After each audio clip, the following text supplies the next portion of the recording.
묵상 기도하심으로 7월 12일 주일 오전 예배 우리 하나님 앞에 드리도록 하겠습니다. 묵상 기도하십니다.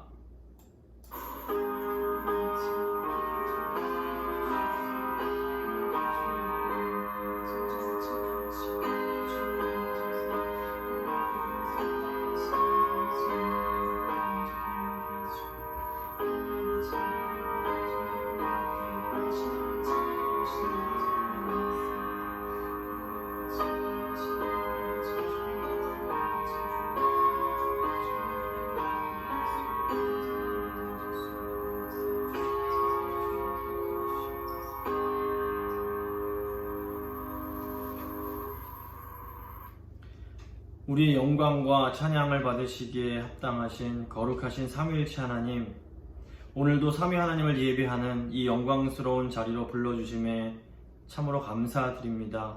하나님, 온 세상이 신음하는 이때에 복음에 나타난 하나님의 은혜를 깨닫게 하시고 하나님의 영광을 바라보게 하여 주시옵소서. 아멘. 이 시간 우리가 드리는 예배를 받아주시고 예배드리는 각 신령 가운데에 은혜와 평강을 더하여 주시옵소서. 아멘. 예수님의 이름으로 기도드립니다. 아멘. 사도신경으로 우리의 신앙 고백합니다. 나는 전능하신 아버지 하나님, 천지의 창조주를 믿습니다. 나는 그의 유일하신 아들 우리 주 예수 그리스도를 믿습니다. 그는 성령으로 잉태되어 동정녀 마리아에게서 나시고 본디오 빌라도에게 고난을 받아 십자가에 못 박혀 죽으시고 장사된 지 사흘 만에 죽은 자 가운데서 다시 살아나셨으며 하늘에 오르시어 전능하신 아버지 하나님 우편에 앉아 계시다가 거기로부터 살아있는 자와 죽은 자를 심판하러 오십니다. 나는 성령을 믿으며 거룩한 공교회와 성도의 교제와 죄를 용서받는 것과 몸의 부활과 영생을 믿습니다. 아멘. 찬송가 2장 찬양하겠습니다. 찬송가 2장.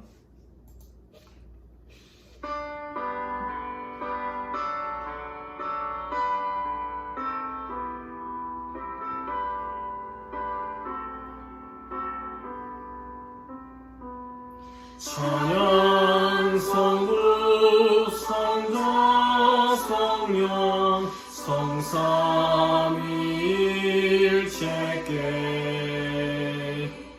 영원 무궁하기까지 영광을 돌리세.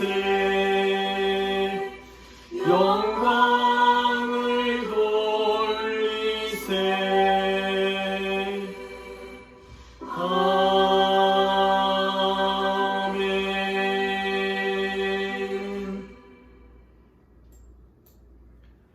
찬송가 뒤에 있는 교동문 63번입니다. 교동문 63번 시편 145편 말씀입니다. 교동문 63번 함께 교독하도록 하겠습니다. 왕이신 나의 하나님이여, 내가 주를 높이고 영원히 주의 이름을 송축하리이다. 내가 날마다 주를 송축하며 영원히 주의 이름을 송축하리이다. 여호와는 위대하시니 크게 찬양할 것이라. 그의 위대하심을 측량하지 못하리로다. 대대로 주께서 행하시는 일을 크게 찬양하며 주의 능한 일을 선포하리로다. 주의 존귀하고 영광스러운 위엄과 주의 기이한 일들을 나는 작은 소리로 읊조리리이다. 사람들은 주의 두려운 일의 권능을 말할 것이요 나도 주의 위대하심을 선포하리이다. 그들이 주의 크신 은혜를 기념하여 말하며 주의 의를 노래하리이다. 여호와는 은혜로우시며 긍휼이 많으시며 노하기를 더디하시며 인자하심이 크시도다. 여호와께서는 모든 것을 선대하시며 그 지으신 모든 것에 긍휼을 베푸시는도다. 여호와여, 주께서 지으신 모든 것들이 주께 감사하며 주의 성도들이 주를 송축하리이다. 아멘. 찬송가 250장 찬양하겠습니다. 찬송가 250장입니다.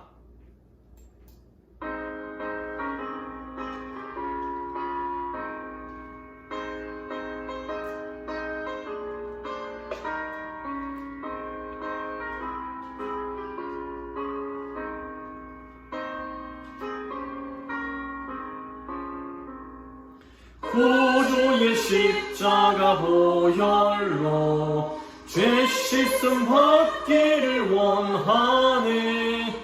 내 죄를 씻으신 주 이름 찬송합시다. 찬송합시다. 찬송합시다. 내 죄를 씻으신 주 이름 찬송합시다. 죄악을 속하여 주신 주 내 속에 들어와 계시네. 십자가 앞에서 주 이름 찬송합시다. 찬송합시다. 찬송합시다. 내 죄를 씻으신 주 이름 찬송합시다. 주 앞에 흐르는 생명수 날 씻어 정하게 하시네. 내 기쁜 정성을 다하여 찬송합시다. 찬송합시다. 찬송합시다. 내 죄를 씻으신 주 이름 찬송합시다. 내 주께 회개한 영혼은 생명수 가운데 젖었네. 흠없고 순전한 주 이름 찬송합시다. 찬송합시다. 찬송합시다. 내 죄를 씻으신 주 이름 찬송합시다.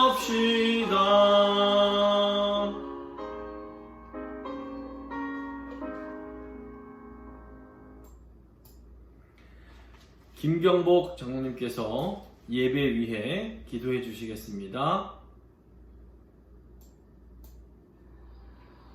소망이 되시는 하나님 아버지, 믿음의 지체들이 각각의 처소에서 주님을 찬양하며 예배로 모일 수 있도록 복을 내려주심을 감사드립니다. 자비하신 주님, 지난 한 주간에도 저희들이 주님의 사랑을 잘 깨닫지 못함으로 주의 영광을 드러내기보다는 인간의 보잘것없는 생각대로 살아온 죄를 회개합니다. 주님께서 불쌍히 여기시고 용서하시며 더러움을 깨끗이 씻어 주옵소서. 주님, 매주 이렇게 회개하며 용서받고 또 말씀대로 살아야겠다고 결단하면서도 실천하지 못하는 저희의 연약함을 용서하여 주옵소서. 이제 저희들이 결심이 기도로만 끝나지 않게 하시고 오직 행함으로 실천하여 주의 은혜를 지켜나가게 하옵소서. 은혜로우신 하나님, 교회를 위하여 기도합니다. 하나님께 인정받는 교회가 되게 하여 주시고 서로 돌아보아 사랑과 선행으로 격려하는 교회가 되게 하여 주옵소서. 저희가 서로 재미있게 알지 못하고 각 가정의 기도 제목들도 있습니다. 어려운 문제들이라 할지라도 믿음이 흔들리지 않도록 하나님께서 지켜주시사 기쁨의 소식 들려주옵소서. 전능하신 하나님, 코로나 때문에 불과 너댓 달 사이에 우리의 생활 모든 것이 많이 바뀌었습니다. 요즘 이 상황을 보면서 우리가 알 수 있는 교훈이 분명 있음을 보게 하시고 우리가 잘못 가고 있었던 길을 반성하며 다시금 주 앞에 바르게 가는 기회가 되게 하여 주시옵소서. 주님, 우리는 지금 평범한 일상이 다시 오기를 간구합니다. 지인들과 편하게 만나서 커피를 마시면서 웃고 떠들며 이야기꽃을 피우다가 헤어지고 만나던 일상이 그렇게도 소중한 축복임을 이제라도 알게 하시니 감사드립니다. 그동안 주님 주신 행복을 곁에 두고 어디에 행운이 있을까 욕심 부렸던 죄를 용서하여 주시옵소서. 이 전염병으로 인해 고통받는 백성들의 마음을 낮추고 회개하여 주님을 찾을 때 주의 얼굴 비추시고 신명을 새롭게 하옵소서. 전국의 확진자들이 점차 줄어들게 하시고 빠르게 완치되게 하시옵소서. 두려움과 대공황에 빠진 세상을 가슴에 품고 기도하며 고난을 극복하고 두려워하지 않는 우리가 되게 하시옵소서. 이 거룩한 날 주일 예배에 주의 은혜를 사모하는 성도들에게 한량 얻는 자비를 베푸시고 은혜 내려 주옵소서. 오늘 생명의 말씀을 전가하실 목사님에게 성령께서 함께 하옵소서. 모든 것을 감사드리면서 예수님 이름으로 기도드립니다. 아멘.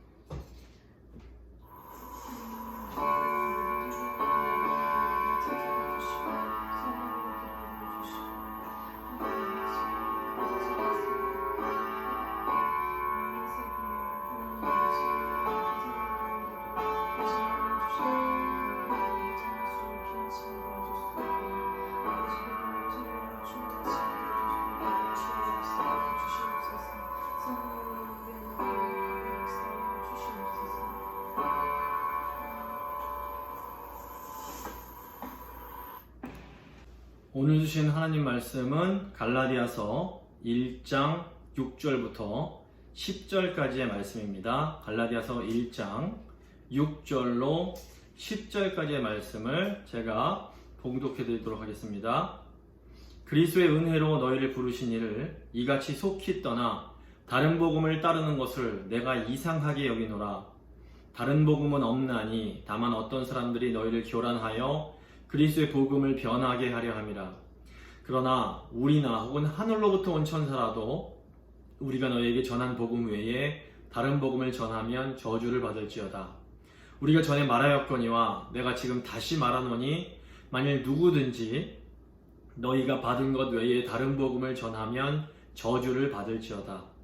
이제 내가 사람들에게 좋게 하랴 하나님께 좋게 하랴 사람들에게 기쁨을 구하랴 내가 지금까지 사람들의 기쁨을 구하였다면 그리스도의 종이 아니니라. 아멘. 이제 특별 찬양 순서가 되겠습니다.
참 복음이란 제목으로 하나님 말씀 함께 나누고 기도하도록 하겠습니다. 저희가 지난 주일에는 이 갈라디아 교회들에 보내는 그 사도 바울의 그 편지의 인사말을 통해서 교회의 본질에 대해서 한번 같이 생각을 했습니다. 교회의 본질은 우리가 교회다운 교회가 되기 위해서 꽉 붙들어야 할 것들이었습니다. 교회는 무엇보다 사도의 가르침인 복음의 진리를 붙들어야 합니다. 그리고 교회는 우리가 영적인 가족이라는 이런 공동체 의식이 반드시 있어야 합니다. 그리고 교회는 복음에서 오는 은혜와 평강을 누리면서 살아야 합니다. 이 세 가지가 바울이 인사말을 통해서 알려주는 교회의 본질이었습니다. 갈라디아서는 이 세 가지 중에서 복음의 진리가 무엇인지에 집중적으로 강조를 하는 그런 서신서라고 볼 수 있습니다. 오늘은 갈라디아 교인들이 거짓 복음에 속아서 참 복음에서 떠나는 것을 안타까워하면서 바울이 참 복음의 중요성을 강조하는 부분입니다. 오늘 세 부분으로 나눠서 오늘 본문 살필 텐데, 첫 번째는 참 복음과 가짜 복음, 두 번째는 오늘의 복음, 세 번째는 그리스도의 종입니다. 참 복음과 가짜 복음, 두 번째는 오늘의 복음, 세 번째는 그리스도의 종입니다. 먼저 참 복음과 가짜 복음입니다. 사도 바울은 참 복음, 진짜 복음에서 벗어나 다른 복음을 따라가는 갈라디아 교인들을 향해서 다른 복음은 복음이 아니라는 것을 분명하게 강조합니다. 6절입니다. 그리스도의 은혜로 너희를 부르신 이를 이같이 속히 떠나 다른 복음을 따르는 것을 내가 이상하게 여기노라. 한국어로는 내가 이상하게 여기노라 라고 이제 번역이 맨 마지막에 되어 있습니다. 하지만 헬라어 원문을 보면 사우마조라는 이 단어가 가장 앞에 나옵니다. 이게 무슨 말인가 하면 내가 깜짝 놀랐다, 나는 너희가 도저히 이해되지 않는다, 이런 의미가 있습니다. 갈라디아 교인들을 향한 인사말이 끝나자마자 바울이 너희들 도대체 어떻게 된 거냐, 너희들 정신이 나간 것이냐, 너희들 도대체 어떻게 이럴 수가 있느냐, 이런 강한 표현을 하고 있는 겁니다. 바울이 이렇게 인사가 끝나자마자 펄쩍 뛰면서 너희들 도대체 왜 그러느냐 이렇게 말하는 이유가 무엇입니까? 갈라디아 교인들이 자신들을 그리스도 안에 있는 그 풍성한 은혜의 삶으로 불러주신 분을 떠나서 지금 다른 복음을 따라서 가고 있기 때문에 그렇습니다. 전쟁통에 부모님을 잃고 보육원에서 자라나던 어린 남매가 있었습니다. 한 부유한 부부가 그 보육원에서 이 남매를 보고 자기들의 자녀로 입양을 하기로 마음을 먹었습니다. 이제 이 부부가 이 남매를 향해서 너희는 이제 우리의 아들, 딸이야. 이제 우리가 너희를 지켜줄 테니 아무 걱정하지 말고 우리 행복하게 살자꾸나, 이렇게 이제 말을 했습니다. 그리고 이제 이 아이들을 그 부부의 집으로 데려갔습니다. 이 부부가 정말로 큰 사랑과 정성으로 이 남매에게 좋은 옷을 입혀주고 날마다 좋은 음식을 먹이면서 지극정성으로 이 남매를 돌봅니다. 이 남매가 생애 처음으로 큰 사랑을 받으면서 아주 행복한 시간을 보내고 있었습니다. 이 아이들이 행복해하는 모습을 보면서 이 부부도 너무너무 행복해했습니다. 그런데 어느 날 보육원에서 왔다고 말하는 어떤 아저씨가 그 집을 몰래 방문해서 아이들에게 이렇게 말을 합니다. 너희들 부모님이 좋은 분이라서 지금 너희들이 이렇게 놀고 먹으면서 지내고 있는데 너희가 계속해서 이런 식으로 지낼 수 있을 것 같아? 너희들이 계속 이 집에서 아들, 딸 대접을 받고 싶으면 밥값을 해야지.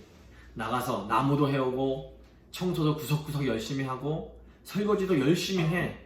이런 식으로 너희가 놀고 먹다가는 언젠가 쫓겨날 수도 있어. 이 아저씨의 말을 들은 남매가 갑자기 그 마음 가운데 두려운 마음이 들었습니다. 그리고 그 집에서 쫓겨나지 않기 위해서 이제 마치 종처럼 열심히 일을 하기 시작하는 겁니다. 갑자기 변해버린 아이들의 모습을 보면서 이 부모님의 마음이 어땠을까요? 야, 이 아이들이 열심히 일을 하니 참 좋구나, 이런 생각을 했을까요? 절대로 그렇지 않습니다. 부모님은 자녀임에도 종처럼 마음을 가지고 일하는 아이들을 보면서 저 아이들이 왜 그럴까 하면서 큰 걱정하고 슬픔을 느끼게 되는 겁니다. 지금 사도 바울이 보기에는 이 갈라디아 교인들의 모습이 마치 이 어리석은 아이들의 모습과 똑같은 겁니다. 거짓 교사의 말에 속아서 은혜의 복음에서 벗어나는 이 갈라디아 교인들의 모습을 보면서 사도 바울이 나는 당신들을 도저히 이해할 수가 없습니다. 당신들 도대체 왜 그러시는 겁니까? 라고 강하게 외치고 있는 겁니다. 하나님께서 은혜로 갈라디아 교인들을 자신의 자녀로 삼아 주셨습니다. 하나님께서 바울을 통해서 예수 그리스도의 복음을 전하게 하심으로 갈라디아 교인들을 하나님의 자녀로 불러주신 겁니다. 바울이 갈라디아 지역에 있는 교인들에게 전했던 복음의 핵심 내용이 저희가 지난주에 살펴봤던 갈라디아서 1장 4절의 내용입니다. 갈라디아서 1장 4절을 제가 세번역 성경으로 한번 읽어드리겠습니다. 예수 그리스도께서는 하나님 우리 아버지의 뜻을 따라 우리를 이 악한 세대에서 건져주시려고 우리의 죄를 대속하기 위하여 자기 몸을 바치셨습니다. 갈라디아 교인들은 바울이 전했던 이 기쁜 소식을 믿음으로 받아들이므로 그냥 값없이 하나님의 자녀가 되었습니다. 하나님께서 갈라디아 교인들에게 원하시는 것은 이들이 하나님의 자녀로서 하나님의 그 은혜 가운데 기쁜 마음으로 하나님께 감사하며 하나님께 영광을 돌리면서 살아가는 것이었습니다. 복음을 들은 갈라디아 교인들은 처음에는 정말로 감격 가운데 자신들을 값없이 하나님의 자녀 삼아주신 그 은혜를 찬양했습니다. 그런데 어느 날 이 갈라디아 교회에 예루살렘에서 왔던 어떤 사람들이 찾아와서는 갈라디아 교인들의 마음을 막 혼란스럽게 만듭니다. 이 사람들은 하나님의 자녀가 되는 것이 어떻게 그렇게 쉬울 수가 있느냐고 하면서 정말로 하나님의 자녀가 되고 싶다면 할례도 행해야 하고 율법도 지켜야 한다라고 말하기 시작했습니다. 그런데 갈라디아 교인들이 이 사람들의 말에 정말로 흔들리기 시작합니다. 갈라디아 교인들 중에서 하나님의 백성이 되기 위해서 할례를 받으려는 사람들이 생겨나고 또 율법을 그대로 지키려는 사람들이 생겨나기 시작한 겁니다. 이 소식을 들은 사도 바울이 갈라디아 교인들에게 뭐라고 말을 합니까? 7절입니다. 다른 복음은 없나니 다만 어떤 사람들이 너희를 교란하여 그리스도의 복음을 변하게 하려 함이라. 갈라디아 교회를 찾아온 사람들은 바울이 전해진 복음 이외에 또 다른 복음이 있다라고 말을 했습니다. 하지만 사도 바울은 다른 복음은 없다라고 말을 합니다. 이 말도 이제 그 헬라어 원어를 보면 다른 복음은 결코 복음이 아니다 라는 의미입니다. 바울은 자신이 전해준 복음 외에는 결코 하나님께서 주신 진리가 아니라는 것을 분명하고 단호하게 말을 합니다. 8절과 9절입니다. 그러나 우리나 혹은 하늘로부터 온 천사라도 우리가 너희에게 전한 복음 외에 다른 복음을 전하면 저주를 받을지어다. 우리가 전에 말하였거니와 내가 지금 다시 말하노니 만일 누구든지 너희가 받은 것 외에 다른 복음을 전하면 저주를 받을지어다. 다른 사도 바울의 다른 서신서들 보시면 아시겠지만 바울이 저주를 함부로 하는 사람이 아닙니다. 근데 유독 바울이 이렇게 저주를 2번이나 막 퍼부을 정도로 강력하게 다른 복음에 대해서 반대하는 그 이유가 무엇일까요? 그것은 복음을 바로 아는 것이 곧 성도의 영적인 생명과 직결되는 것이기 때문에 그렇습니다. 바른 복음만이 우리가 참된 생명 안에서 살아갈 수 있게 해줍니다. 바른 복음의 핵심이 무엇입니까? 구원은 전적인 하나님의 주권이요 하나님의 은혜라는 것입니다. 보통 우리가 구원하면 우리가 죽어서 천국에 가는 어떤 티켓을 얻어내는 것이라고 생각하기 쉽습니다. 물론 우리가 이 땅에서 죽어서 하나님 계신 주 천국으로 가는 것은 너무너무나 중요한 구원의 내용입니다. 하지만 우리가 죽어서 천국에 가는 것은 구원의 그 전체 내용의 그 지극히 한 부분에 불과합니다. 우리가 하나님으로부터 받은 구원에는 죽음 이후의 삶뿐 아니라 훨씬 더 많고 풍성한 내용이 포함되어 있습니다. 우리가 이제 그 구원에 있어서 가장 핵심되는 개념이 무엇인가 하면 하나님과 우리 사이의 관계의 변화입니다. 어떤 의미에서 성경은 하나님과 하나님의 백성 사이의 관계에 관한 책이라고 할 수 있습니다. 그래서 이제 창세기 가장 앞부분을 보시면 창조주 하나님께서 인간을 창조하셨음을 가르칩니다. 인간은 하나님의 형상대로 지음받은 피조물이기에 하나님과 좋은 관계 속에서만 인간답게 살아갈 수가 있습니다. 그런데 인간은 하나님께 반역을 했고 결국 하나님과의 관계가 틀어져서 불화 속에서 살아갈 수밖에 없는 그런 존재가 되고 맙니다. 성경을 보시면 그리고 인간의 역사를 보면 인간은 계속해서 하나님께 반항을 하며 하나님을 떠나 스스로 자신들의 성을 쌓으며 살아오게 됩니다. 지금 우리가 겪고 있는 많은 고통들은 하나님과 화목하지 못한 관계 속에서 인간 스스로 만들어낸 많은 죄악 때문에 오는 것이라고 볼 수 있습니다. 근데 성경은 이렇게 하나님과 불화하며 하나님을 떠난 인간과의 관계를 하나님께서 어떻게 회복시켜 주시는가에 관한 책이라고 볼 수 있습니다. 하나님은 아브라함을 선택하여 부르시고 아브라함의 후손인 이스라엘 민족을 통해서 하나님을 떠나 고통 가운데 살고 있는 인류를 다시 하나님께로 돌아오게 하시려고 계획을 하십니다. 구약의 이스라엘은 하나님을 떠난 민족들의 관계를 회복시키는 제사장 나라의 역할을 해야 하는 그런 민족이었습니다. 하지만 이스라엘은 이 소중한 사명을 온전하게 감당하지를 못합니다. 결국 하나님께서는 자신의 독생자 예수님을 이 세상에 보내셔서 하나님께 반역하고 하나님을 떠나간 인류를 다시 하나님께 돌아오게 하십니다. 복음은 하나님께서 독생자를 우리에게 보내셔서 십자가에서 대속의 죽음을 죽게 하심으로 하나님을 떠나 하나님과 불화하며 죄와 고통 가운데 살아가야만 하는 인류를 구원해 내셨다는 기쁜 소식입니다. 우리가 믿음으로 이 복음을 받아들이면 우리는 값없이 하나님의 자녀가 되어서 하나님의 은혜를 누리며 살아갈 수 있게 됩니다. 이 복음은 영어로 good news인데 이미 일어난, 이미 발생한 사건에 대한 소식입니다. 이미 예수님께서 우리의 죄를 대신해서 십자가를 지심으로 하나님께 반역했던 모든 죄의 문제를 해결해 주셨습니다. 여기에는 이제 우리가 뭘 더하고 더 뭐 하지 않고 해야 할 것이 아무것도 없는 겁니다. 이미 복음은 일어난 사건에 대한 뉴스인 겁니다. 물론 우리가 하나님의 은혜로 그분의 자녀가 되고 난 후에는 하나님의 자녀답게 살아가야 할 어떤 책임이 있게 됩니다. 하나님의 자녀다운 삶은 하나님을 사랑하고 이웃을 사랑하며 사는 것입니다. 하지만 하나님의 자녀답게 사는 삶은 우리가 구원받기 위해서는 반드시 어떤 율법을 지켜야 한다라는 이런 율법주의적인 삶과는 완전히 다른 삶입니다. 겉보기에는 다 율법을 지키며 살아가기에 비슷해 보일지 모르지만 그 율법을 지키려는 동기 자체가 완전히 다른 것입니다.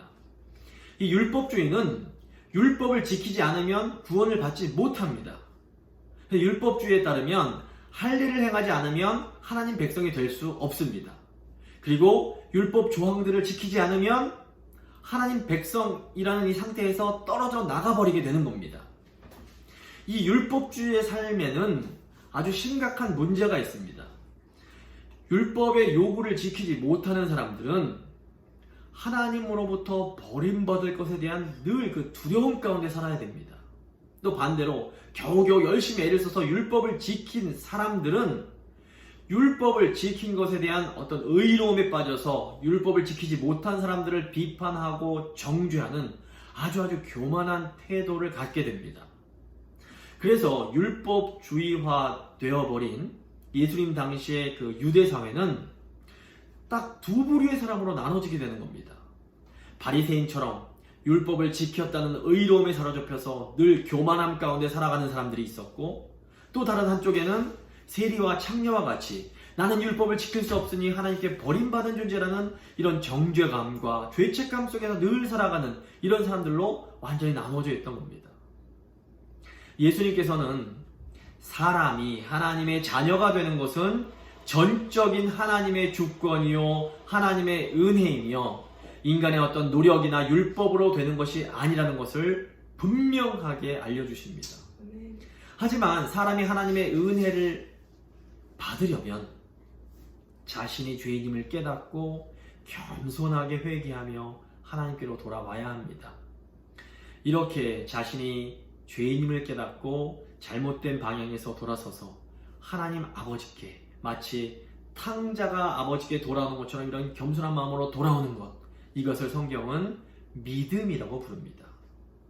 믿음은 아무 조건 없이 우리를 구원하시는 하나님의 그 놀라운 은혜에 감사하며 예수님을 통해서 주시는 그 구원이라는 영광스럽고 아름다운 선물을 받기 위해서 두렵고 떨리는 마음으로 하나님 앞에 내미는 이 손입니다. 우리가 믿음으로 의롭게 된다라는 것은 바로 이런 의미입니다. 복음은 구원이 전적인 하나님의 주권이요 하나님의 은혜임을 선포합니다. 그래서 참 복음을 믿는 사람은 감히 인간의 공로를 말할 수 없습니다. 참 복음을 믿는 사람은 오직 우리를 구원하신 그 하나님의 은혜에 감사하고 하나님께 영광을 돌리며 하나님을 찬양하는 삶을 살아가게 되는 것입니다. 두 번째, 오늘의 복음을 생각해 보겠습니다.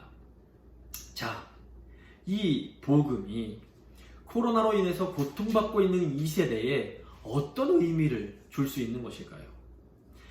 현재 이제 감염된 확진자 수가 제가 이제 살펴보니까 전 세계적으로 1200만 명이 넘어섰고, 이 중 사망자가 56만 명이 되는데, 이 중에서 미국에서 사망한 사람이 13만 6천 명 이상이 된다고 합니다.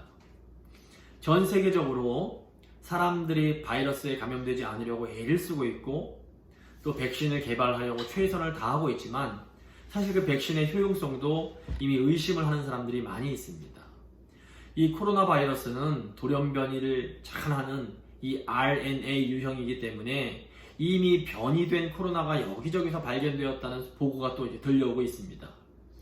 20세기 이후 과학이 아주 급속도로 발전을 해왔는데, 이렇게 작은 바이러스에 정말 당혹스러울 정도로 무력한 모습을 보이고 있는 것이 오늘날의 현실입니다. 더욱이 코로나 때문에 경제가 말할 수 없이 큰 어려움을 겪고 있고, 또 코로나 때문에 집 밖으로 나가지 못하면서 사회적으로도 우울증을 겪는 이런 사람들이, 그 우울증 같은 정신적인 어려움을 겪는 사람들이 많이 늘어나고 있습니다. 최근에 이제 어떤 아이들에게는 코로나보다 더 무서운 것이 가정폭력이라는 말이 들려오고 있습니다. 수없이 많은 아이들이 이 가정폭력에 노출되어 있습니다. 지금 이제 학교 당국에서 코로나가 잘 잡히지 않는 상황임에도 불구하고 무리하게라도 학교를 오픈하려고 하는 이유 중 하나가 가정폭력에 시달리고 있는 아이들을 집 밖으로 좀 이렇게 끌어내주기 위한 그런 목적도 있다고 할 정도입니다. 문제는 이 지구의 문제가 코로나만이 아니라는 것입니다. 코로나라는 시급한 문제에 가려져 있긴 하지만 최근 뉴스 보도에 의하면 올해 5월 대기 중의 이산화탄소 농도가 역사상 최고치에 도달했다고 합니다.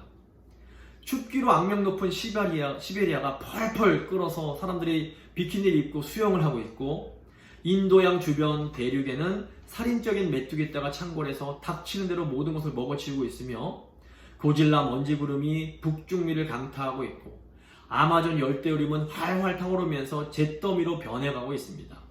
이 모든 것이 가속화되는 지구온난화 현상과 밀접한 관련이 있다고 합니다. 이런 우울한 소식들은 우리를 굉장히 불안하게 만듭니다. 이런 어려움의 상황 속에서 하나님의 존재를 믿지 못하는 사람들은 과연 어디에서 소망을 발견할 수 있는 것일까요? 어떤 사람들은 과학이 발전해서 희망을 발견하고 싶어 합니다. 하지만 사실상 오늘 우리에게 닥친 어려움은 과학이 발전하지 않았기 때문이 아니라 반대로 과학이 너무 빨리 발전한 결과라고도 볼 수 있습니다. 과학이 발전하지 않았을 때에는 인간이 이렇게 빨리 자연을 쉽게 파괴할 수가 없었습니다. 인간의 탐욕은 그대로 남아있는데 과학이 막 발전하면서 인간이 자신들의 욕심을 채우려고 더 효율적으로 더 빨리 자연을 파괴해 가고 있습니다. 인간의 탐욕스러운 마음이 변하지 않는 한 과학이 빨리 발전하면 할수록 인간은 더 빨리 종말을 향해 나아가게 될지 모르겠습니다. 인간은 아무리 위대하고 훌륭한 사람이라도 사실 연약한 죄인에 불과합니다.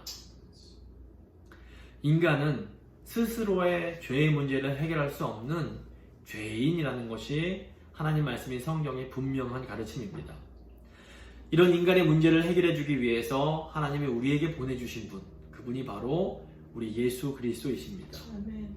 복음은 하나님께서 죄인인 우리를 너무너무 사랑하셔서 독생자를 보내주셨다라는 소식입니다. 이런 불안한, 우울해 보이는 상황 속에서 예수 그리스도의 복음이 과연 어떤 의미를 우리에게 던져주는 것일까요? 이 세상에는 눈에 보이는 것이 전부라고 믿는 사람들이 아주 많이 있습니다. 그래서 이런 사람들은 우리가 지금 직면하고 있는 모든 어려운 문제들을 인간의 힘만으로 해결해야만 한다라고 믿습니다. 하지만 우리들은 눈에 보이는 것이 전부가 아니며 우리가 눈으로 보고 있는 것들보다 도리어 눈에 보이지 않는 것들이 훨씬 더 중요함을 믿는 사람들입니다. 우리는 보이지 않으시는 하나님께서 우리를 너무너무 사랑하시며 지금도 우리를 위해서 열심히 일하고 계심을 믿습니다. 로마서 8장 31절부터 32절입니다. 그런즉 이 일에 대하여 우리가 무슨 말하리요? 만일 하나님이 우리를 위하시면 누가 우리를 대적하리요? 자기 아들을 아끼지 아니하시고 우리 모든 사람을 위하여 내주시니가 어찌 그 아들과 함께 모든 것을 우리에게 주시지 아니하겠느냐. 우리를 사랑하셔서 가장 소중한 아들을 주신 하나님께서 지금도 이 세상을 다스리고 계십니다. 인간적으로 보기에는 오늘날의 상황이 너무너무 답답하고 소망이 없는 것처럼 보입니다. 하지만 우리를 사랑하시는 하나님께서 계시기에 우리는 어두워 보이는 상황 속에서도 소망을 잃지 않을 수 있습니다. 어려운 상황일수록 은혜로 우리를 구원하신 하나님께서 바로 지금도 우리를 위해 신실하게 일하고 계심을 잊어서는 안 됩니다. 복음을 믿는 사람은 우리를 너무너무 사랑하시는 하나님에 대한 소망이 있기에 어려운 상황 속에서도 사랑을 실천하면서 살아갈 수 있습니다. 복음에 대한 믿음이 있는 사람은 소망 가운데 사랑하면서 살아가는 사람들입니다. 이것이 코로나로 신음하는 이 세상 가운데에 복음이 주는 놀라운 의미입니다. 이제 세 번째, 그리스도의 종입니다. 복음을 믿는 그리스도의 종은 이제 어떻게 살아야 할까요? 바울은 그리스도의 종은 하나님을 기쁘시게 하며 살아야 한다라고 말을 합니다. 10절입니다. 이제 내가 사람들에게 좋게 하랴 하나님께 좋게 하랴 사람들에게 기쁨을 구하랴 내가 지금까지 사람들의 기쁨을 구하였다면 그리스도의 종이 아니니라. 갈라디아 교회를 혼란스럽게 하던 거짓 교사들은 바울이 이방인 회심자들에게 할례 받지 않아도 하나님 백성 될 수 있다라고 말하는 것은 사람들을 기쁘게 하려는 속임수에 불과하다라고 말을 했던 것 같습니다. 하지만 바울은 사람들을 기쁘게 하기 위한 것이 아니라 오직 하나님을 기쁘시게 하기 위해서 복음을 전하는 이방인들의 사도였습니다. 교회의 역사에는 언제나 이 갈라디아 교회에 들어왔던 사람들처럼 교회를 혼란스럽게 만들고 복음을 변질시키려는 사람들이 있어 왔습니다. 이런 이단들이 처음부터 하나님을 대적하려는 악한 의도로 교회를 혼란스럽게 했던 것은 아니었던 경우가 참 많습니다. 교회를 혼란스럽게 하는 이단적인 성향을 가진 사람들도 사실은 하나님을 사랑하는 경우가 굉장히 많았습니다. 그런데 이렇게 이단에 빠진 사람들이 하나님을 사랑했음에도 이런 잘못된 주장을 해서 교회를 혼란스럽게 만들었던 그 근본 이유가 무엇일까요? 이들은 하나님께서 주신 계시보다 자신들이 가진 생각이 더 옳다고 여기는 교만에 빠지게 됩니다. 아담과 하와가 선악과를 먹는 죄를 지은 것은 이 사람들이 전혀 하나님을 사랑하지 않았다라기보다는 하나님처럼 되고 싶은 그 교만 때문이었다고 볼 수 있습니다. 예수님 당시 유대교 지도자들도 하나님을 사랑하지 않은 사람들은 아니었습니다. 초창기 그리스도인들을 열심히 핍박했던 사도 바울도 하나님을 사랑하지 않아서라기보다는 하나님을 뜨겁게 사랑했기 때문에 핍박을 했던 것입니다. 당시 유대교 지도자들 중에서도 사도 바울처럼 하나님을 위해서 기꺼이 목숨을 바칠 수 있는 사람들이 많이 있었습니다. 그런데 이렇게 하나님을 사랑했던 사람들이 왜 하나님이 주신 복음을 거부했던 것일까요? 당시 유대인들은 자신들이 그동안 붙잡고 있던 어떤 전통과 관습이 너무너무 소중했습니다. 그래서 하나님께서 주시는 계시로 그 마음이 만족할 수가 없었던 겁니다. 중세 가톨릭 교회가 하나님을 전혀 사랑하지 않았던 사람들이었을까요? 우리는 결코 함부로 그렇게 말할 수 없습니다. 중세 가톨릭 교회에도 하나님을 진심으로 사랑했던 많은 사람들이 있었습니다. 하지만 중세 가톨릭 교회는 믿음도 필요하지만 선행도 행해야만 구원을 받을 수 있다라는 새로운 종류의 율법주의를 만들어내게 됩니다. 이런 어떤 인간의 교만이 복음을 변질시키고 또 다른 복음을 만들어내게 되었던 것입니다. 오늘날의 거짓 교사들도 마찬가지입니다. 거짓 교사들이 모두 다 하나님을 대적하기 위해서 거짓 진리를 만들어낸다고 볼 수는 없습니다. 어떻게 보면 그들도 나름대로는 하나님을 사랑하는 사람들이라고 볼 수 있습니다. 문제는 그들이 자신들의 생각을 하나님께서 우리에게 주신 계시보다 더 높이 두는 것입니다. 그것 때문에 참된 복음이 변질되어 버리는 것입니다. 그래서 어떤 사람들은 바리새인들처럼, 예수님 당시 바리새인들처럼 하나님의 말씀보다 자기들이 그동안 지켜오던 전통을 더 앞에 둠으로써 복음을 변질시키고 교회를 혼란스럽게 만듭니다. 또 어떤 사람들은 초대교회 신비주의자들처럼 성령에 대한 지식이나 귀신에 대한 지식을 하나님보다 더 앞에 둠으로 복음을 변질시키고 교회를 혼란스럽게 만듭니다.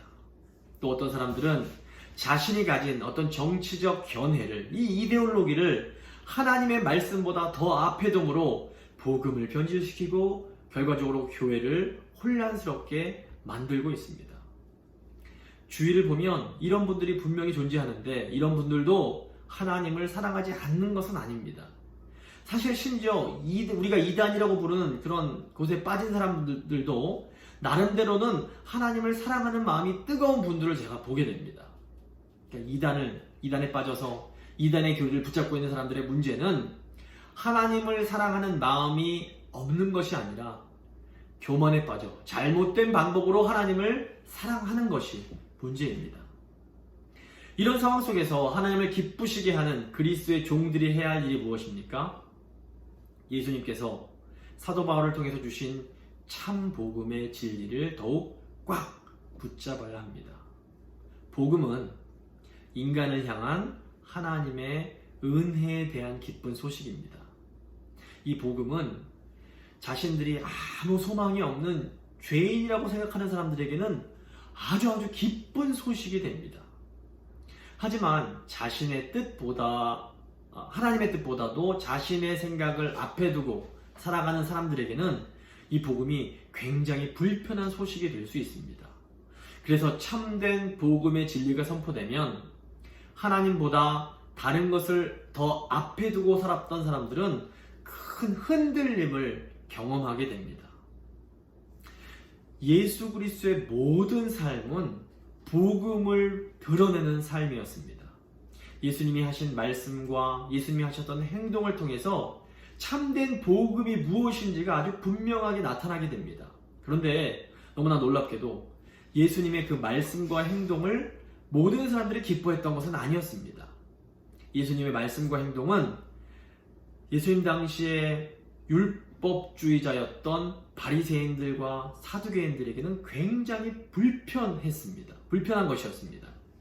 예수님께서 안식일에 병자를 고치심으로 안식의 참된 의미가 무엇인지를 알려주실 때 이 율법주의자들은 굉장히 화를 냅니다.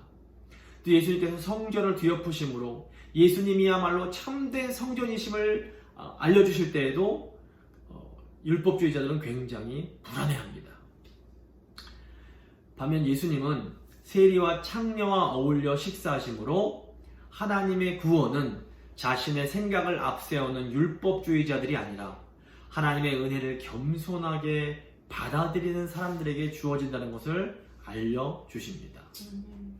예수님의 종인 우리도 예수님께서 보여주신 그 복음의 삶을 살아가야 합니다.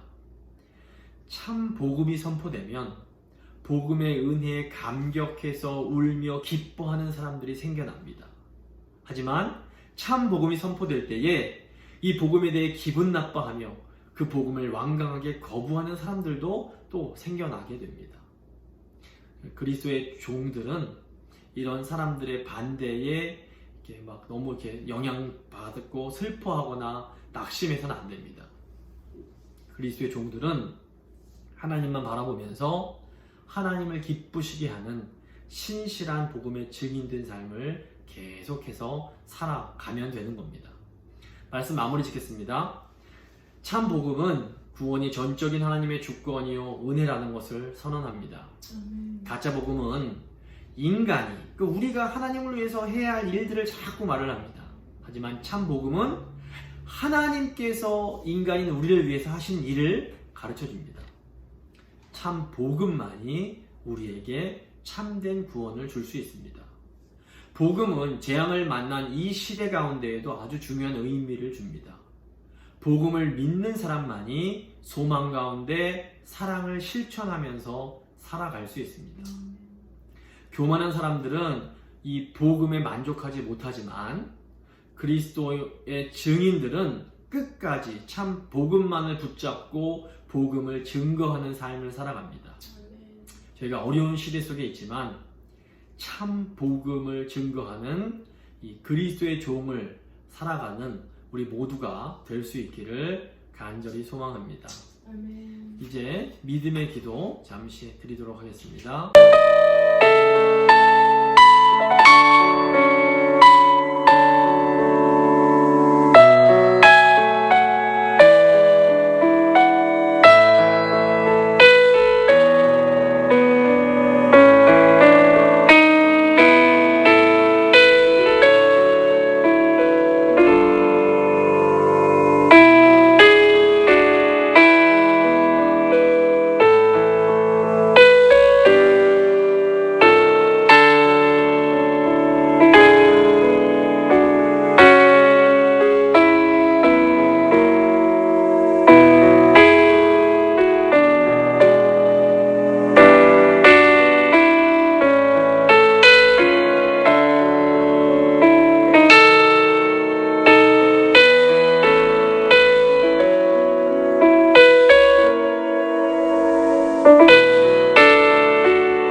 찬송가 303장입니다.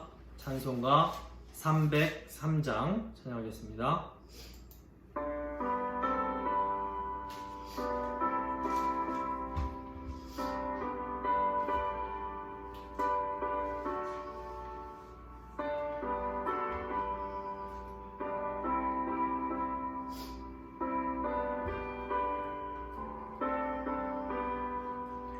날 위하여 십자가에 중한 고통 받으사 대신 죽은 주 예수의 사랑하신 은혜요 보배로운 피를 흘려 영영 죽은 죄에서 구속함을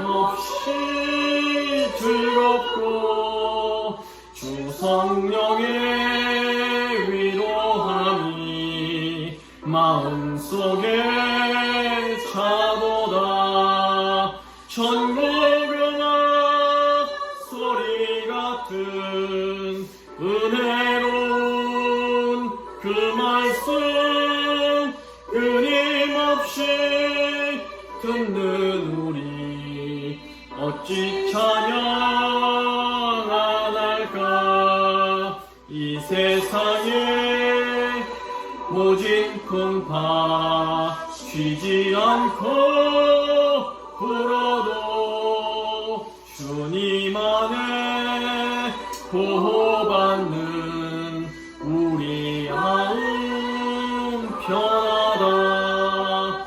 늘 깨어서 기도하고 저 천국을 바라며 주님만을 기다리니 어찌 찬양 안 할까. 기도하시겠습니다. 하나님, 우리가 복음을 듣게 하시고 이 복음 안에서 참 소망을 발견하게 하신 것 진심으로 감사드립니다. 하나님, 우리가 신음하는 이 시대 속에서 이 영광스러운 복음을 잘 드러내는 그런 그리스도의 종의 삶을 잘 살아갈 수 있도록 주여 도와주시옵소서. 지금 경제적으로 어려움 겪는 주의 백성들 주께서 은혜 가운데 돌봐주시고, 특별히 저희 교회에 연로하신 성도님들 영적으로나 특별히 육적으로 강건하게 지켜주셔서 하나님 은혜 가운데 늘 거하시며 평강을 누리며 사실 수 있도록 주여 함께하여 주시옵소서. 아멘. 저희 모든 성도님들 가정 가운데에 하나님 하늘에 속한 평안을 내려주시길 원합니다. 아멘. 주님, 오직 주님만이 우리의 힘이 되어 주시옵소서. 또 우리의 다음 세대를 주님 기억하여 주시고, 지금 상황이 어렵지만 이럴수록 더 하나님만 바라보며 믿음 안에서 잘 자라날 수 있도록, 그래서 이 어두운 세상 가운데 밝은 복음의 빛을 비추는 자들로 성장할 수 있도록 주여 함께하여 주시옵소서. 아멘. 저희 교회를 주님 지금껏 지켜주신 것 너무 감사드립니다. 앞으로도 주께서 하나님의 은혜 가운데 저희 교회를 신실하게 지키시고 인도해 가실 것을 믿고 감사드리며, 또 주님, 저희 이제 하나님 앞에 드리는 예물 모아두고 있는데, 주님 이 예물 이제 하나님 앞에 사용되어질 때에 하나님 영광 위하여 사용될 수 있도록 주여 함께하여 주시옵소서. 아멘. 감사드리며 귀하신 우리 주 예수 그리스도의 이름으로 기도드립니다. 아멘. 교회 소식 전해드리겠습니다. 안타깝게도 코로나 상황이 계속해서 안 좋아져 가고 있습니다. 세상이 흔들릴수록 믿음 안에서 더욱 견고하게 지내시고, 특별히 더 좀 건강에 유의해 주시기를 부탁을 드립니다. 교인들을 보고 싶어 하시는 분들이 많을 것 같아서 특송을 이제 각 가정별로 돌아가면서 당분간 좀 하면 좋을 것 같습니다. 그래서 보신 것처럼 오늘은 저희 가정이 처음 시작을 하고, 이제 다음 주에는 이원한 장로님 가정 하시고, 그 다음 주는 이용한 장로님 가정 하시고, 이런 식으로 하면 가정씩 돌아가면서 특송 하시면 교인들도 보시고 즐거우시고 또 되게 기쁘실 것 같아서 저희 가정별로 당분간 특송 준비해 주시기를 부탁을 드립니다. 오늘의 말씀 로마서 8장 31절과 32절 말씀입니다. 로마서 8장 31절 32절 말씀입니다. 저희가 한 목소리로 같이 마음에 새기면서 읽도록 하겠습니다. 로마서 8장 31절 32절입니다. 그런즉 이 일에 대하여 우리가 무슨 말하리요? 만일 하나님이 우리를 위하시면 누가 우리를 대적하리요? 자기 아들을 아끼지 아니하시고 우리 모든 사람을 위하여 내주시니가 어찌 그 아들과 함께 모든 것을 우리에게 주시지 아니하겠느냐. 아멘. 찬송가 542장입니다. 찬송가 542장 찬양하도록 하겠습니다.